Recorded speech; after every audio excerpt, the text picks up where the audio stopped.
ill-defined in the minds of most of us. We throw around the word. We throw around numbers.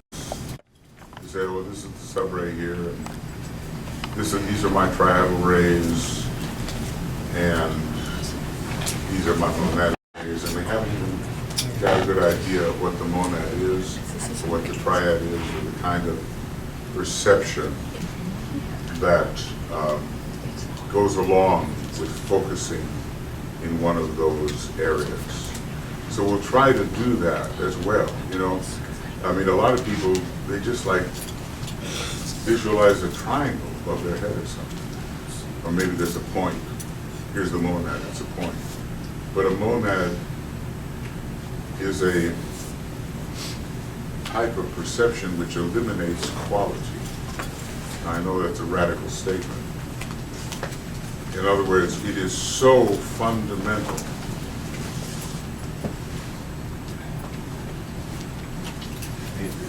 Is someone trying to stop this lecture? Can it be that it's so very important that the entire Black Lodge is focused on my microphone? Nobody's ready for this. I'm not ready for it. This is an experiment. Okay. The soul is a universal principle.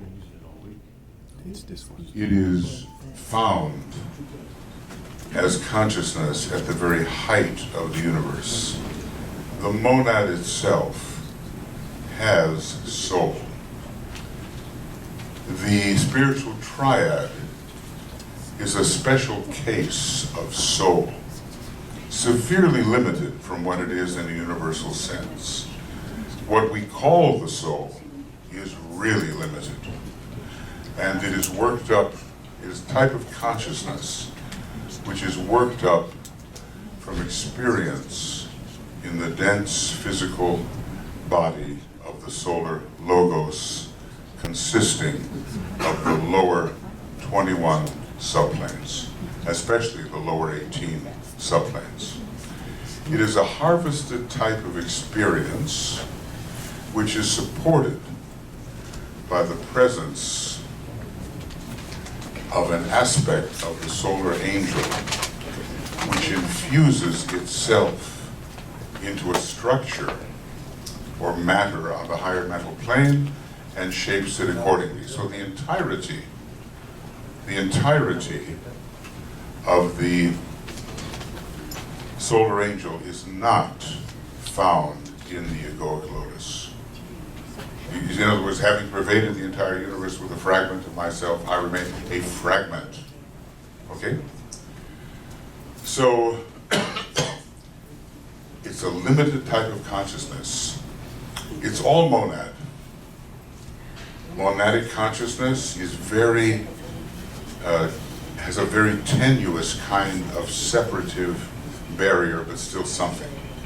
It's a oneness consciousness.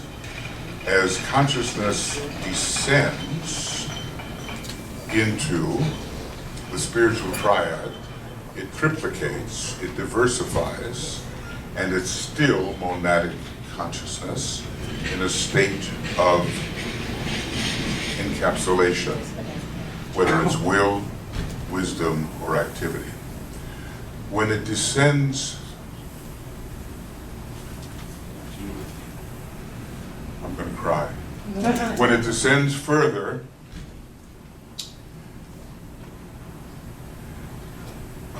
it enters the matter of the higher mental plane. From the monad, which is a 12-fold jewel, I know we got to talk about this, Dwayne, but the higher 12, monadic is 12, soul is 12. Very interesting. The higher 12, it's all in the esoteric healing book. Just a little hint dropped there, and it shows you the 12-fold monad. So, there's a descent into the higher mental plane, and the jewel in the lotus is formed. It's a monadic projection and a limitation upon monadic consciousness. But it is the presence of the monad in the egoic lotus.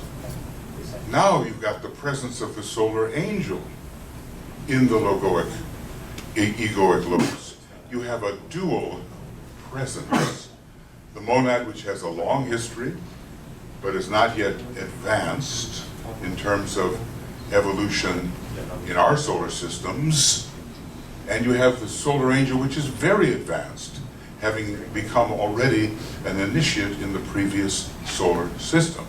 Now what have you got? You've already got a projection as well of the soul in incarnation working its way up into the causal body. You have a triple consciousness within the egoic lotus. That's the consciousness that we're usually trying to get in touch with, and it's not so easy. You know, it's like a higher power. It has a lot of energy of love. Thank you for getting this going. Whoever. It's not on your screen, so you'll have to work off of that.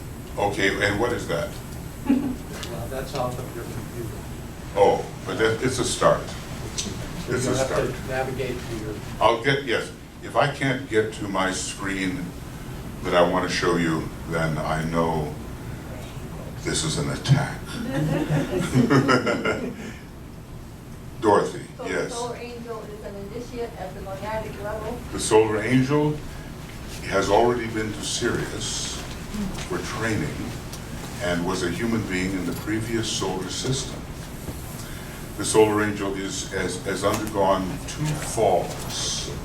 The first fall is the fall onto the cosmic physical plane again. The second fall is a projection of its essence and its presence in some small degree into the matter of the higher mental plane. 2 falls. But it's not the same level as the monad. Well, no, wait. The solar angel has its own monad. And so does every life, and they're all one. See what I mean? So the human monad is less experienced than the solar angelic monad. Solar angelic monad is really experienced, but less experienced than, let's say, the divine lives on the logoic plane, and on it goes. There's only one monad in all of cosmos, differentiated through contracted self-perception. Okay, meaning there's only one perceiver, and that perceiver diversifies its modes of self-perception, creating apparently different entities. So every division of self-perception is an entity. And we are that, and the solar angel is that, and greater beings are that, and so forth. They just differ in terms of their experience in the projected worlds of the universal logos.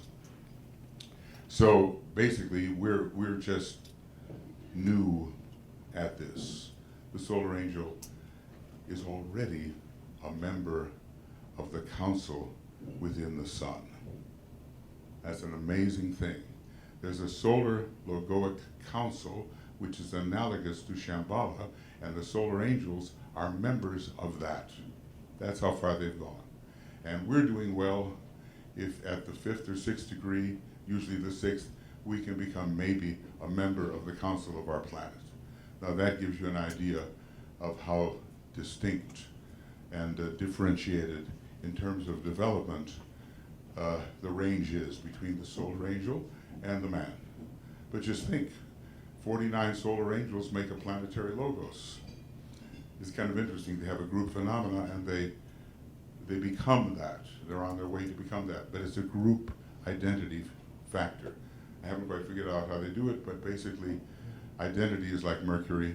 It amalgamates. You got a bunch of little beads, and they come together, and they're one entity.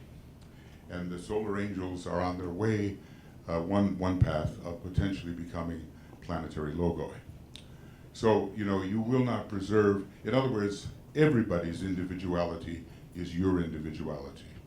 There's no way to separate what appears to be yourself from the true one identity. And the amalgamation of identities is what we call group consciousness all the way up. So get ready to be everybody else. It's a little rough, because you don't like how they behave, but on the other hand, it's you doing the job. It's you as them. And basically what we have to do is eliminate, as we ascend, the rings pass not, which make us feel individual and distinct, because we are not. We are all aspects of the one identity, and that identity is ours. So that's a big stretch, and right now a lot of people are just trying to solidify their own ego consciousness, the sense of being somebody, even somebody spiritually, but it's not really true. It's true up to a point and then not really true. It's part of the Mahamaya. The differentiation is part of the Mahamaya. Basically, in the secret doctrine, it tells us how number evolves from no number. So no number is the reality, and number is almost like the first illusion, and diversification is all illusory, and illusion is based upon fragmentation and division. So just get ready to be everybody else, that's all. And of course you start doing that with love. See, it wears thin the barriers, apparent barriers between people. See, Christ had that immensely. He could just, so Neptune, he could just slip inside the apparent ring pass not of another and be that other through identification. So that's a second ray monad, and they have a special facility with that. A lot of the advanced students, it's just such a joke about being an advanced student. But anyway, a lot of the advanced students are coming from the moon chain of the earlier solar system, and they tend to be more on the third ray monad type. But remember, 12.5% are first ray monads and 12.5% are second ray monads. 75% would be third ray monads and probably include 4, 5, 6, or 7 somehow among them. Now all of this means nothing unless we get the feeling of what it means to experience as a triad or as a monad. And that's why I asked the question, what's it like? So now you have soul consciousness, you feel love, you feel unity, you somehow rise above all of that differentiation, and you're an egoic lotus in a field of lotuses, and there's a wonderful sense of circulation and participation that's good and sequential and coming. But what's it like the masters, to be focused in the triad? See, what's that like? That's a different thing. Initiates of the 4th, 5th, 6th degree, they're focused in the triad. They are triads. And what's it like then? There's a body on the 3rd subplane of the atmic plane, I think, and that's kind of like a Masonic hint, because he didn't talk about it anyplace else except in Masonic papers. And there's something about the law of disintegration, and that's like a higher causal body, and that disintegrates, and that gives you the chance to be a full-fledged Johannic monad. And, which is, what's that like? Or even, what's the impression like?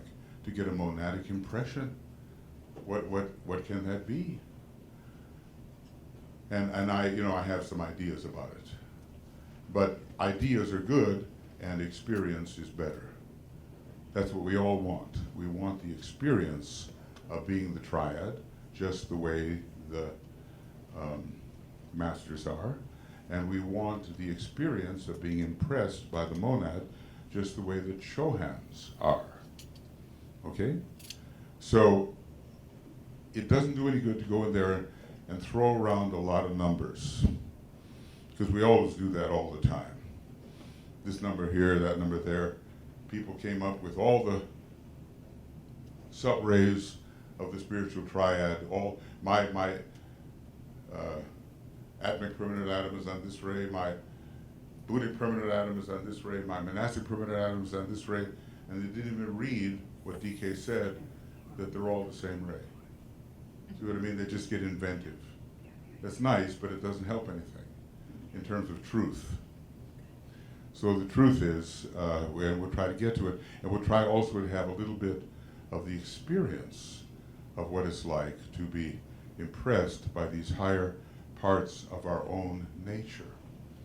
I've been working on this for 27 years in this life anyway, and I'm just always trying to find, I have a very Ray 3 approach to that. I try to find the formula, the magic formula, which will make it all clear. but other people just intensify their love so much that they get it.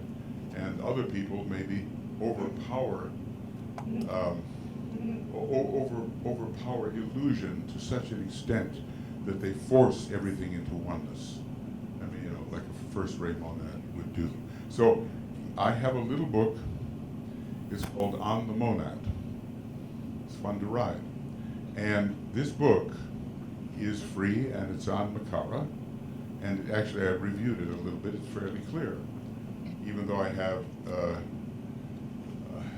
kind of revised a few thoughts about it, you know.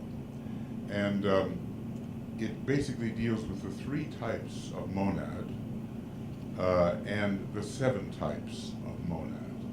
There are 7 types and there are 3 types. And you just got to see what the context is. Now, if we don't meet that energy, it's just a bunch of numbers. We have to meet the energy. How do you meet it? Well, the Antakarana is how we begin to meet that. And the impersonal life is how we begin to meet that. I'm not talking about the transpersonal life. I'm talking about the impersonal life. And there's a difference. The transpersonal life is based upon all the things you've done over millions of years to harvest quality into the quarry of your egoic lotus.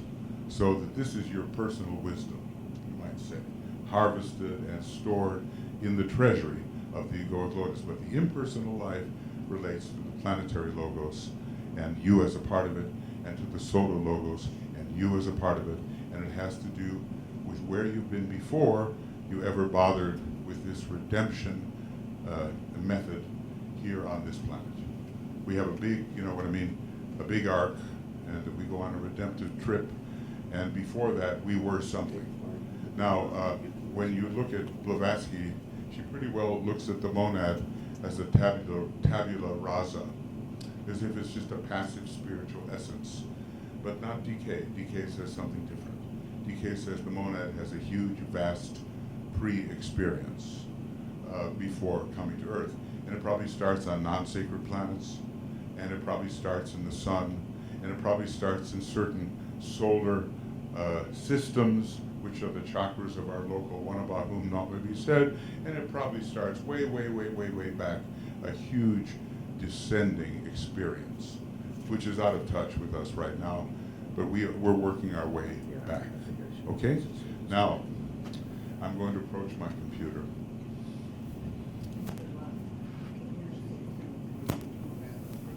This is a moment.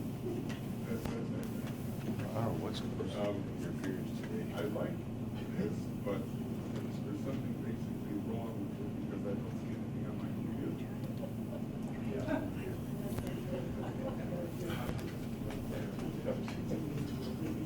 I've made this work so many times, but now what I'll do is look to my right, and I'll just assume that this is going to be on the computer, right?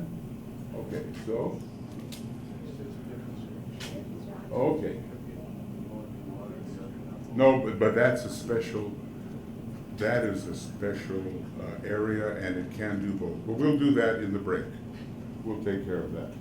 Oh, I was looking up this morning KJV, the King James Version, you know, because there's that wonderful quote about identification and the second ray monad. So DK says it hasn't been better put forward than he did it. So we won't go to we'll come to the Gospel of John. Oh, the Gospel.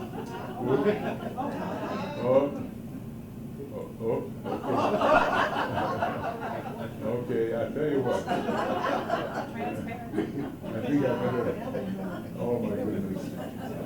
I think we just better get rid of all this stuff.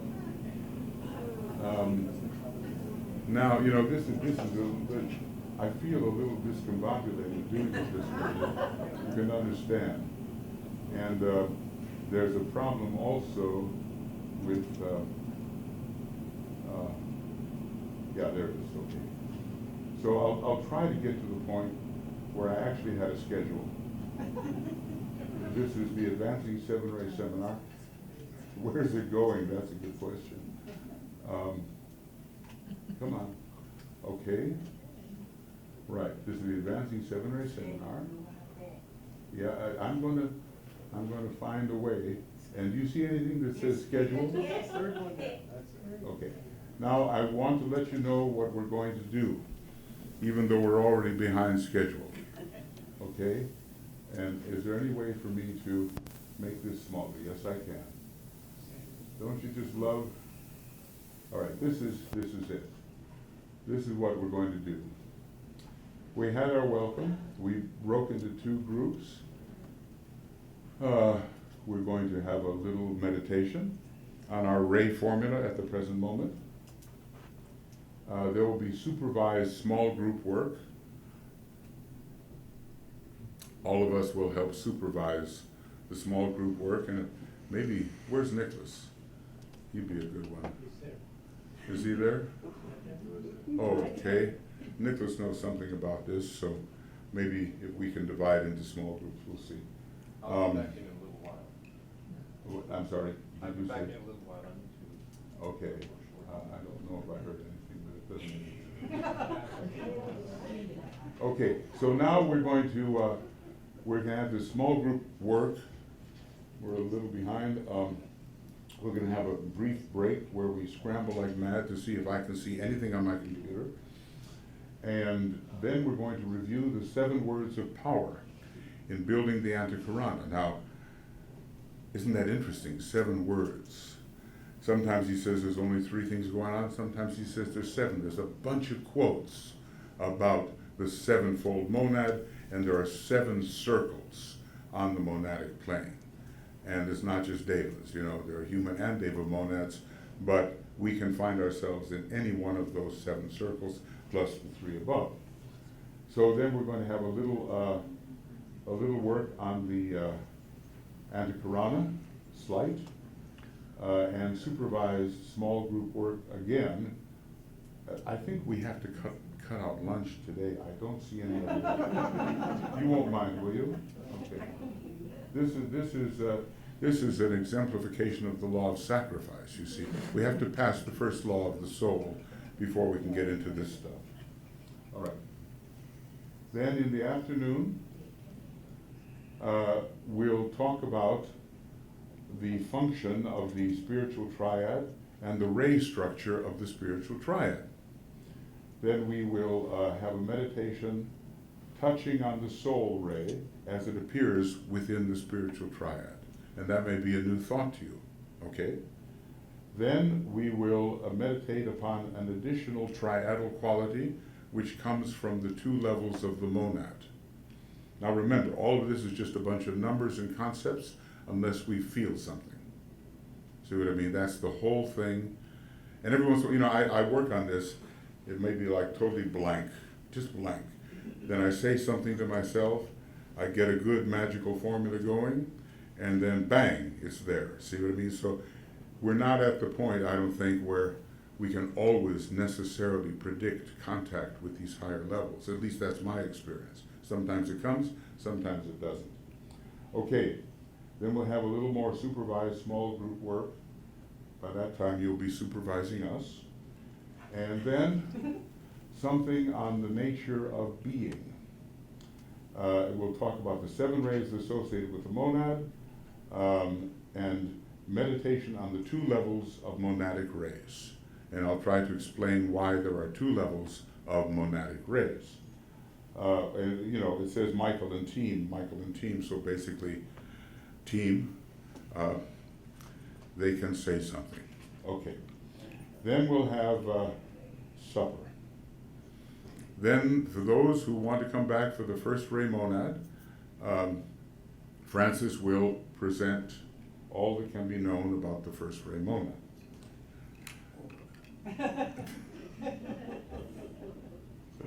Yeah, look, we are trying to learn at the same time, you know. So we're working together in exploring these unexplored areas. Okay. Then a little bit after that, and our discussion of the first ray monad, of which there are only, they say, 5 billion in the solar system. Although sometimes that gets a little confusing because you think maybe those numbers relate to Earth. He doesn't clarify entirely, you know. Okay, and then we'll talk about the second ray monad, of which that's the majority in our solar system. And we'll have a little discussion on that. We'll have a review of the day, and we'll close with the great invocation. And there is another schedule for tomorrow. I won't show it to you because much depends on how we do today. Okay. The third ray monad, of course, Ellen, she'll take it up in the morning if you come back. Okay. Are there any questions? All right, so let's have a little meditation now on staring into the blank screen. All right. Where shall I sit, Bob? Now, this is the foundation. You studied the rays, presumably. Okay, now,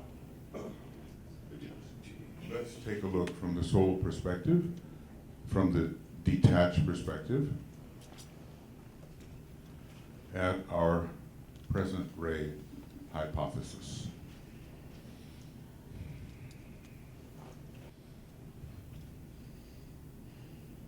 So we think of ourselves, there are many ways to think of oneself, but we think of ourselves as the soul in incarnation. So we are a small consciousness invested in sensation, in astral sentiency, and in mental processes.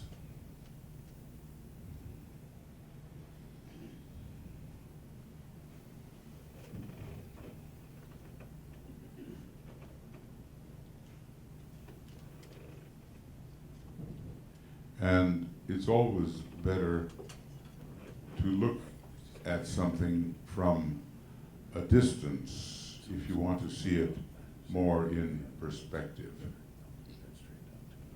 So let's simply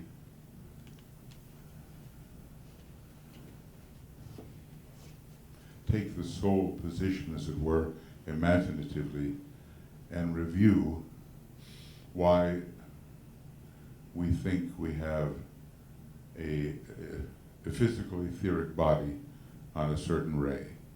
What is the ray you have chosen for your etheric physical body, and why have you chosen it? Usually it's ray 3 or 7, but there are other choices for disciples.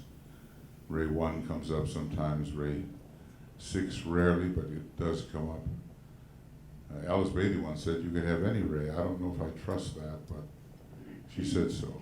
So, what is the ray of your etheric physical body, as if you were looking at it from a distance and you see the reasons you have chosen it?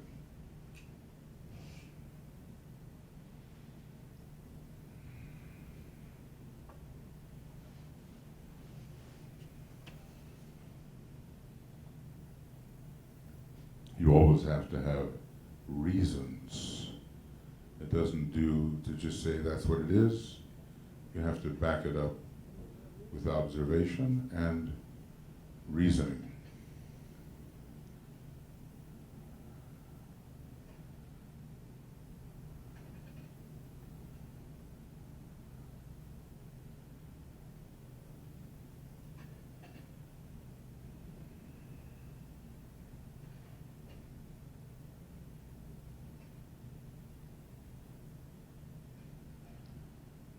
Now let's hold that position, and we'll take a look at our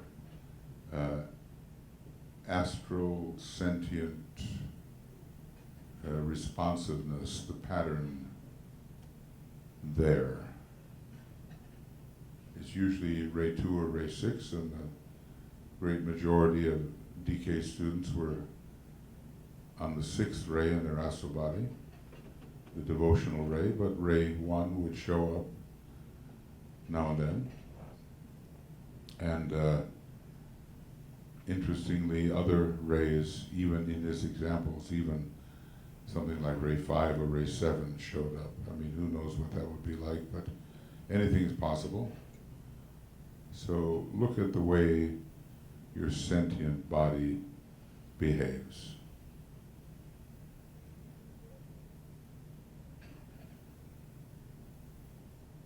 And your feeling responses and your emotional responses.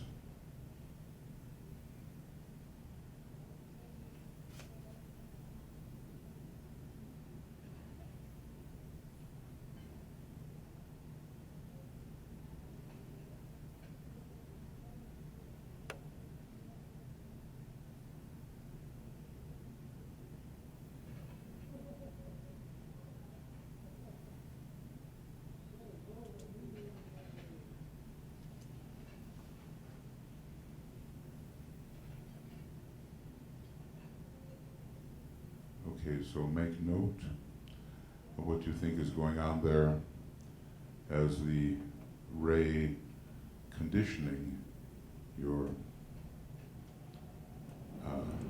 sentient body, your astral body. Now you're still at a sufficient elevation in consciousness, at least imaginatively, to think about how your normal mind, your normal reasoning, associating, analyzing mind, I mean, all minds do that kind of thing. But you're at a distance in a way, and you're seeing how it is you think. How do you think?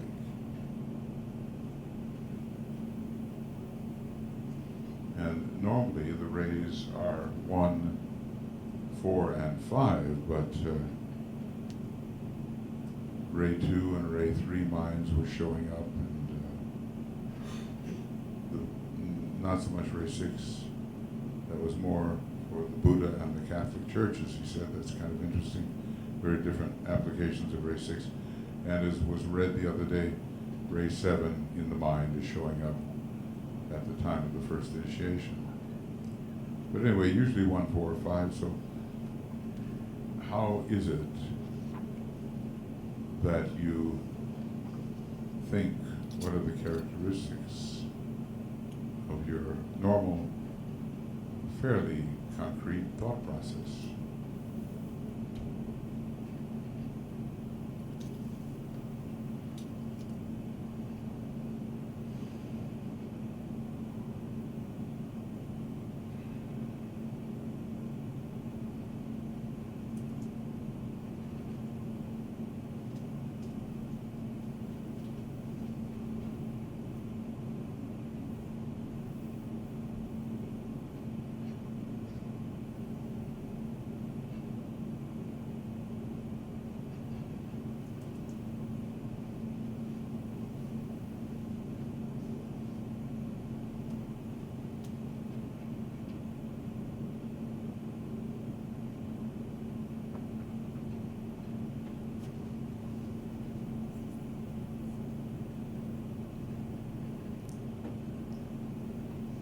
And eventually the field of the mind will be completely blended and unified, but for people like ourselves, there's usually quite a distinction between the concrete mind, the soul mind, the abstract mind, the transcendental mind, the nirvanic mind. Maybe there's 5 different levels of mind we have to deal with, but they're not yet identified or unified. At least we can count on the fact that the concrete mind is always going to be working for people like ourselves.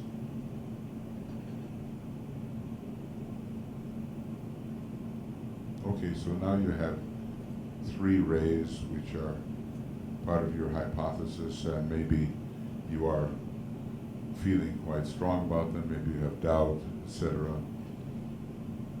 But you at least have taken note. Now, there's the coloring of the personality as a whole. Any one of the 7 qualities, but usually at this stage of evolution, not the same ray as the soul ray. It does happen, and DK gave a very good example of it, but it's not the usual thing.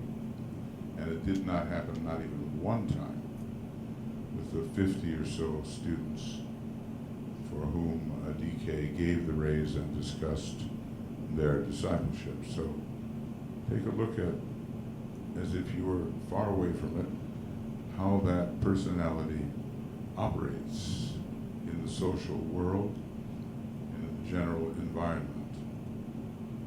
Let's try to get a clear picture.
And maybe, there are probably some different choices there, and probably some of your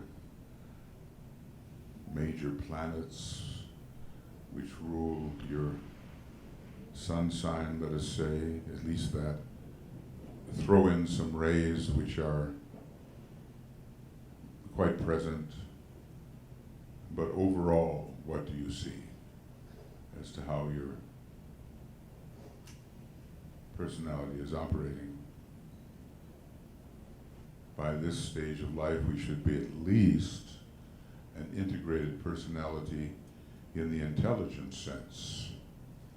And hopefully we're on our way to soul infusion, a soul infused integrated personality. We're on our way to that, hopefully.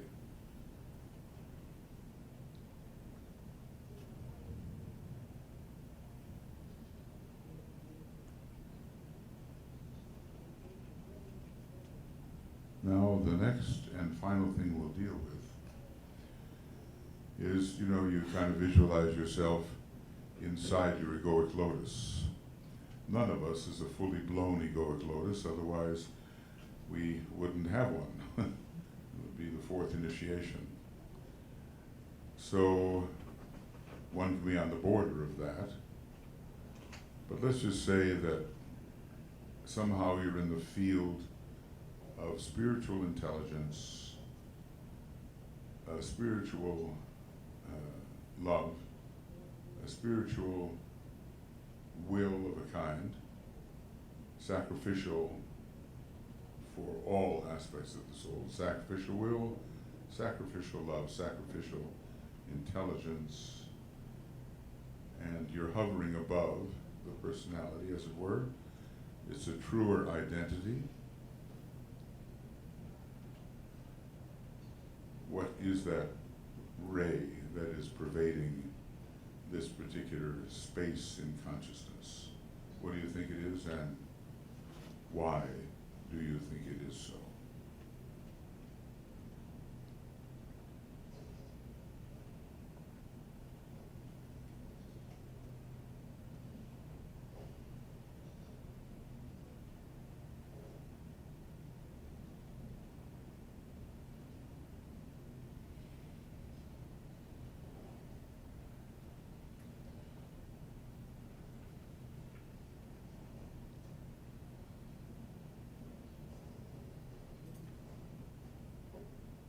Probably you've thought quite a bit about this. So now review these 5 rays. Soul ray, personality ray, mental, sentient, emotional, and etheric physical. just review that in front of your eye, so to speak.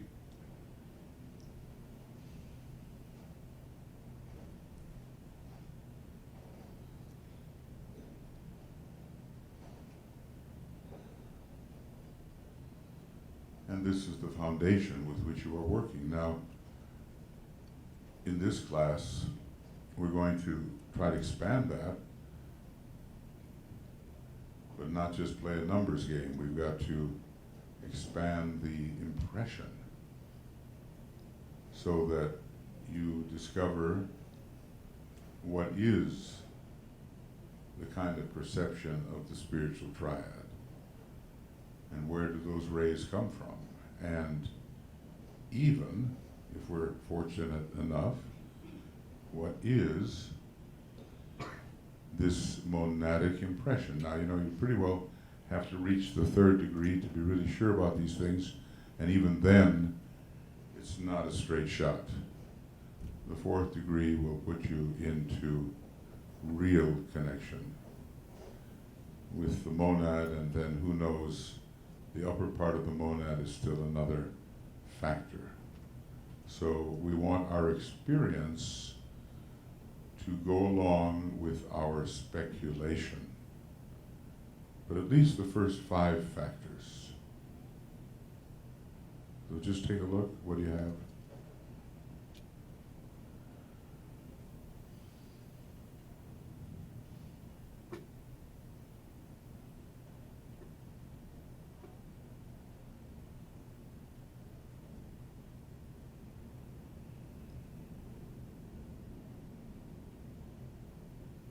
Okay.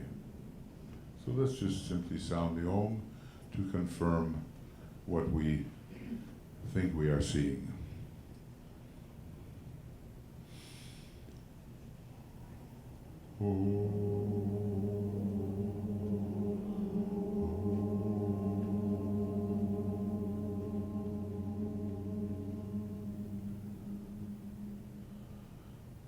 Good, good, good, good. Let's see how many of us there are here. Okay, there's 7 and 10 and 11, 12, 13, 14, 15, 16, 17, 18, 19. Let's say there are 18. Let's say we have, is there anybody, of course, if I assign you a function, then you don't get to look at yourself quite as carefully. Let's just say 6 in a group at the moment. And we'll make this brief. Basically, you'll say what you think your formula is and why you think so, very simply. We won't, go into it exhaustively, because by now maybe you're clearer about this than some of the people that are newer to this kind of speculation. So before we take our break, I'm not going to move, okay? So I want 6 people, and Francis and Ella, if you'd go out and get 6 people, and then we'll spend 15, 20 minutes, and that's it. Then we'll take a break, and we'll scramble to try to make the computers work. Okay? You know what the process is? So come and join me if you like, and Francis and Elena, you know what it's all about. You can, just put out a chair. Yeah, those of you who are coming around me, I just don't even feel like moving. Just 6, that's all. Okay.